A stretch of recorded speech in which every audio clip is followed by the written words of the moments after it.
ഇന്ന് ഡോക്ടർ അൽത്താഫിൻ്റെതായിട്ടുള്ളൊരു കുറിപ്പ് വായിച്ചു. ഡോക്ടർ അൽത്താഫ് കേരളത്തിലെ അറിയപ്പെടുന്ന പൊതുജനാരോഗ്യ വിദഗ്ധനാണ്. തിരുവനന്തപുരം മെഡിക്കൽ കോളേജിലെ കമ്മ്യൂണിറ്റി മെഡിസിൻ പ്രൊഫസറാണ്.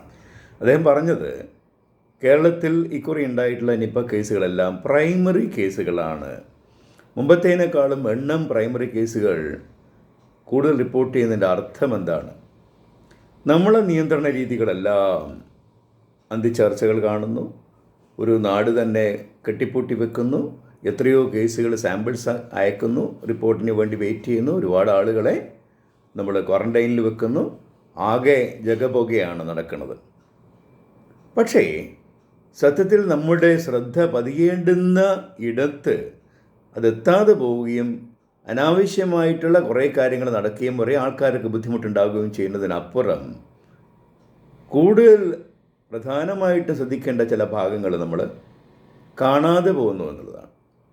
ഈ പ്രൈമറി കേസുകളുടെ എണ്ണം കൂടുന്നു എന്നുള്ളതിൻ്റെ അർത്ഥം ഈ സൂണോട്ടിക് സിറ്റുവേഷൻസിൻ്റെ അകത്ത് അത് ബാറ്റാണെന്നാണ് നമ്മൾ അറിയുന്നത്. മറ്റിതര കാര്യങ്ങളുണ്ടോ എന്ന് അറിയില്ല. എങ്കിലും അവിടെ വൈറസ് പ്രസൻസിൻ്റെ ലോഡ് ഈസ് ഇൻക്രീസിങ് എന്നുള്ളതാണ്. നമ്മളെ നിയന്ത്രണ രീതികളുടെ കാര്യം കുറേയേറെ കേസുകൾ സാമ്പിൾസ് നെഗറ്റീവായി വരുന്നതോടുകൂടി നമ്മൾ പറയുന്നു ഇക്കുറി നിപ്പ നമ്മൾ കീഴടക്കി കഴിഞ്ഞു, അത് കഴിഞ്ഞു ഒടുങ്ങി, ചർച്ചയില്ല.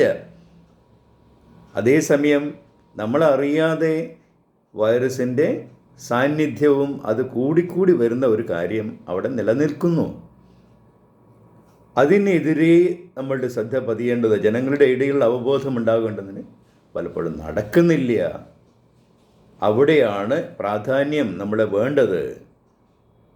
എവിടെ നിന്നാണ് വരുന്നത് എന്നുള്ളതിനെക്കുറിച്ച് റിസർച്ച് വേണ്ടതുണ്ട്. അത് തടയാനുള്ള കാര്യങ്ങൾ തുടർന്നും ചെയ്യേണ്ടതുണ്ട് എന്നുള്ള കാര്യം നമ്മൾ മറന്നു പോവുകയാണ്. അപ്പോൾ വേണ്ടയിടത്തല്ല നമ്മളെ ശ്രദ്ധ പതിയുന്നത്. സെക്കൻഡറി കേസ് പ്രിവെൻഷന് വേണ്ടി ഒരുപാട് കാര്യങ്ങൾ ചെയ്യും. ഇന്ന് ക്രിമേഷന് വേണ്ടി എന്തൊക്കെ കോലാഹലങ്ങളാണ്. സത്യത്തിൽ അത്തരത്തിലുള്ള ഒരു കാര്യത്തിൻ്റെ ആവശ്യമില്ല. ഒരു ഡെഡ് ബോഡി വന്ന് ക്രിമേറ്റ് ചെയ്യുന്നതിന് വേണ്ടി എത്രയേറെ വാർത്താ പ്രാധാന്യങ്ങളും ജനങ്ങൾ മുഴുവൻ ജാഗരൂകരായിരിക്കണം എന്നൊക്കെ പറയുന്നതിൻ്റെ അകത്ത് യാതൊരു അർത്ഥവുമില്ല അവിടെ. അപ്പോൾ നമ്മൾ ശ്രദ്ധ വേണ്ടയിടത്തുനിന്ന് മാറി മറ്റിടത്തേക്ക് പോവുകയാണ്. തുടർന്നുമുള്ള ശ്രദ്ധ ജനങ്ങളുടെ ഇടയിൽ ഉണ്ടാവണം എന്നുള്ള കാര്യത്തിലേക്കാണ് നമ്മൾ പറയുന്നത്.